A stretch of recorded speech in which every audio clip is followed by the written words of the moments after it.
घर के मंदिर में बहुत सारी मूर्तियां हैं, पूजा पाठ करते हो लेकिन भगवान सुनते नहीं है। मन खुश नहीं रहता है, जीवन में कोई खुशी नहीं है, दुखी दुख है। जानते हैं क्यों? यह प्रसंग बड़े ध्यान से सुनिएगा, बड़ा ही अद्भुत प्रसंग है। हरे कृष्ण दोस्तों, मैं हूं अनुज शर्मा। एक बार एक व्यक्ति था, बड़ा ही नास्तिक था। ईश्वर में विश्वास नहीं था उसका, ना पूजा पाठ करता था, लेकिन मेहनत बहुत करता था। मन दुखी रहता था, परेशान रहता था। उसका एक दोस्त था, भगवान में बड़ा विश्वास रखता था, पूजा पाठ करता था। उसने अपने इस दोस्त से कहा कि तू इतना दुखी रहता है, मेरे कहने से बस इतना सा कर ले कि भगवान की पूजा किया कर, भगवान श्री कृष्ण की पूजा किया कर। तो इसने कहा कि उससे क्या हो जाएगा? बोला, जब भगवान श्री कृष्ण की पूजा करेगा, विश्वास रखेगा, तो देखना तेरा जीवन बदल जाएगा, जीवन में सुख आ जाएगा, चेहरे पर मुस्कुराहट आ जाएगी।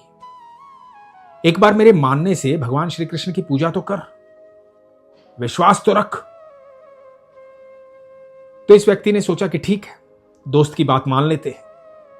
बाजार से जाकर के भगवान श्री कृष्ण की एक मूर्ति लेकर आया, घर में मंदिर बनाया, मंदिर में मूर्ति रखी। अब सुबह शाम नियमित रूप से पूजा करने लगा। रोज पूजा करता, भगवान के सामने अपनी बात रखता कि भगवान मुझे नौकरी चाहिए, खूब धन चाहिए, बड़ा सा घर चाहिए, बड़ी गाड़ी चाहिए, मेरी व्यवस्थाएं करो। रोज अपनी डिमांड भगवान के सामने रखता, लेकिन मन अब भी दुखी था, मन अब भी परेशान था। जीवन में कोई सुख नहीं आया, कोई बदलाव नहीं हुआ। तो दोस्त को बोला कि भाई, जीवन में कोई बदलाव नहीं हो रहा है, तेरे कहने से भगवान श्री कृष्ण की पूजा करता हूं। तो दोस्त ने कहा कि अभी थोड़े ही दिन तो हुए हैं, थोड़े दिन पूजा कर, विश्वास पैदा कर, तब देखना होगा चमत्कार। तो इस व्यक्ति ने कहा कि ठीक है। अब पूजा करता था, नियमित रूप से भगवान से बात करता था, भगवान से कहता था गाड़ी चाहिए, घर चाहिए, नौकरी चाहिए, अच्छी पत्नी चाहिए, सुख चाहिए, शांति चाहिए। रोज पूजा करता, रोज यही बात करता। समय बीतने लगा, करीबन करीबन 1 साल बीत गया, लेकिन जीवन में कोई बदलाव नहीं हुआ। जब जीवन में कोई बदलाव नहीं हुआ तो मन बड़ा दुखी हो गया और अपने दोस्त से जाकर के झगड़ा किया और दोस्त से कहा कि सुन, 1 साल हो गया है मुझे, कुछ नहीं हुआ, कुछ नहीं करते तेरे कृष्ण, कोई फायदा नहीं है पूजा पाठ करने से। तो एक दूसरा दोस्त वहां पर था, उसने कहा सुन मेरी बात, मैं तुझे सही बताता हूं, मैं माता रानी की पूजा करता हूं और मेरे जीवन में देख कितनी खुशहाली है। मेरे तो जीवन के सारे काम माता रानी ने बनाए हैं, मां भगवती की कृपा से सब कुछ है मेरे पास। तो देख क्या नहीं है मेरे पास, अच्छा घर है, अच्छी गाड़ी है, अभी मेरा विवाह हुआ है, सुंदर पत्नी आई है, बहुत प्रेम है हममें, मैं खुश हूं। मैं भी बहुत दुखी रहता था, लेकिन किसी ने मुझे बताया मां भगवती की पूजा कर, मैंने पूजा करनी शुरू की और जीवन बदल गया। तो तू मां भगवती की पूजा करनी शुरू कर। इसने कहा कि मुझे किसी की पूजा नहीं करनी। मायूस होकर के वहां से चला आया। रात्रि में बैठ करके सोच रहा था, दिमाग में बात आ रही थी कि बात तो सच कह रहा है, मां भगवती की पूजा की और जीवन बदल गया, ये तो साक्षात प्रमाण है। अगले दिन सुबह गया, मां भगवती की मूर्ति लेकर आया, अपने मंदिर से भगवान श्री कृष्ण की मूर्ति हटाई और उसे ऊपर अलमारी पर रख दिया और मंदिर में मां भगवती की मूर्ति रख दी। मां भगवती की पूजा करने लगा। मां भगवती को जोत लगाता, अगरबत्ती लगाता, पूजा करता, आरती करता और वही अपनी बात रखता कि बड़ा घर चाहिए, गाड़ी चाहिए, अच्छी पत्नी चाहिए, धन चाहिए, सुख चाहिए, सुविधाएं चाहिए। अब धीरे धीरे समय बीतने लगा, मन में यह भाव भी आया था कि अब तो थोड़े ही दिन हुए, जरूर जीवन में चमत्कार होगा। एक दिन पूजा कर रहा था मां भगवती की और देख रहा था कि अगरबत्ती का धुआं जो है उड़ करके अलमारी की तरफ जा रहा है। मन में भाव आया कि शायद मां भगवती इसलिए नहीं सुन रही है क्योंकि धुआं यहां से उड़ करके वो ऊपर रखी कृष्ण की मूर्ति के पास जा रहा है और कृष्ण उसका आनंद ले रहे हैं।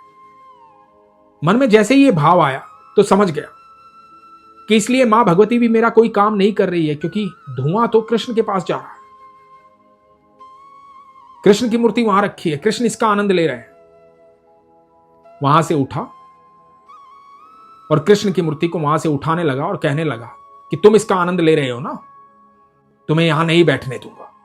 और जैसे ही मूर्ति को उठाया, भगवान प्रकट हुए, ठाकुर जी प्रकट हो गए। ठाकुर जी मुस्कुराए और ये देखता रह गया, हैरान हो गया। इसने कहा मैंने 1 साल आपकी पूजा की, नियमित रूप से पूजा की, तब आप प्रकट नहीं हुए। आज जब मैं आपको यहां से उठा करके ले जाने लगा विसर्जित करने के लिए, तो आप प्रकट हो गए। ऐसे क्यों प्रकट हो गए आप? आपको चिंता हो गई थी, आपको डर हो गया था यहां से जाने का, क्योंकि आज के बाद आपको जो जोत लगाता हूं मैं, जो अगरबत्ती लगाता हूं, उसकी खुशबू नहीं मिलती, जो भोग लगाता हूं उसकी खुशबू नहीं मिलती, इसलिए प्रकट हो गए आप। भगवान मुस्कुराए। भगवान ने कहा कि अब से पहले तुम सिर्फ मुझे मूर्ति समझ रहे थे, एक मूर्ति की पूजा करते थे, एक मूर्ति के सामने जोत लगाते, अगरबत्ती लगाते, भोग लगाते, अपनी इच्छाएं प्रकट करते। तुमने मुझे कभी भगवान समझा ही नहीं। आज पहली बार तुम्हें यह एहसास हुआ कि जो भोग तुम लगाते हो, जो अगरबत्ती तुम लगाते हो, उसकी खुशबू मुझ तक पहुंच रही है, मैं उसका आनंद ले रहा हूं। पहली बार तुमने मूर्ति के रूप में नहीं सोचा, तुम्हें लगा कि मैं साक्षात यहां पर हूं, इसीलिए मैं आनंद ले रहा हूं। और जैसे ही तुम्हारा विश्वास इतना प्रगाढ़ हुआ कि तुम्हें लगने लगा कि मैं तुम्हारे भोग का, तुम्हारी अगरबत्ती का आनंद ले रहा हूं, वैसे ही मैं प्रकट हो गया, क्योंकि आज तुमने मुझ पर विश्वास किया है। अब तुम्हारी सारी चिंताएं, सारा दुख अपने आप दूर हो जाएगा। दोस्तों, हमारे घर में बहुत सारी मूर्तियां हैं मंदिर में, रोज जोत बत्ती करते हैं, भोग भी लगाते हैं, नियमित रूप से उठते भी हैं, प्रार्थना भी करते हैं। लेकिन क्या कभी सोचा है कि वो मूर्तियां नहीं है, साक्षात भगवान विराजमान है? क्या कभी उस तरीके से बैठ करके भगवान से बात की है? कभी भगवान से पूछा है, प्रभु आप कैसे हैं? प्रभु आप आनंद में हैं, आप खुश हैं, आप प्रसन्न हैं ना प्रभु? कभी ये महसूस किया है कि वो मूर्तियां नहीं है, साक्षात ईश्वर बैठे हुए, ये सोचकर उनसे बात की है, ये सोचकर उनसे वार्तालाप किया है? जिस दिन ये सोच करके वार्तालाप करोगे ना, उनसे बात करोगे ना, तो भले ही जोत भी मत लगाना, भले ही अगरबत्ती भी मत लगाना, बस ये मान लेना कि साक्षात ईश्वर बैठे हैं, उनसे वार्तालाप करना, तो यकीन मानना आपकी हर बात भगवान सुनेंगे। और जैसे हम आपस में बात करते हैं, वैसे ही भगवान भी आपसे बात करेंगे। वो सच में बात करते हैं, साक्षात बात करते हैं।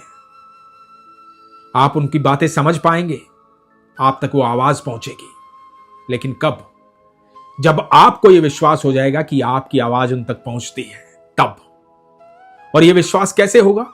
जब आप उन्हें मूर्ति नहीं मानेंगे, साक्षात मानेंगे।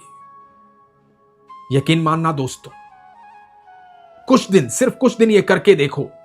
घर से बाहर जाओ सुबह, तो भगवान को अपने पूरे दिन की दिनचर्या बता करके जाओ कि प्रभु आज मेरे दिन का शेड्यूल ये है, मैं ये करने वाला हूं। और जब रात्रि में घर पर वापस आओ, तो भगवान को आकर बताओ कि प्रभु आज सारे दिन में ये घटित हुआ। सुबह जब प्रभु के पास से जाएंगे और प्रभु को कहेंगे कि प्रभु मेरे साथ रहिएगा इस दिनचर्या में, तो यकीन मानना आपको सारा दिन ईश्वर की अनुभूति होगी कि ईश्वर हर कार्य में आपके साथ है। और जब रात्रि में आकर के आप भगवान को बताएंगे कि प्रभु आज ये घटित हुआ है, तो यकीन मानना आप निश्चिंत होकर के सो पाएंगे। जीवन में सुख आ जाएगा, खुशी आ जाएगी, प्रसन्नता आ जाएगी, सारे दुख दूर हो जाएंगे। लेकिन इसके लिए विश्वास की आवश्यकता है। इसीलिए हमेशा कहता हूं, अपने विश्वास को मजबूत रखो, अपना ख्याल रखो। हरे कृष्ण।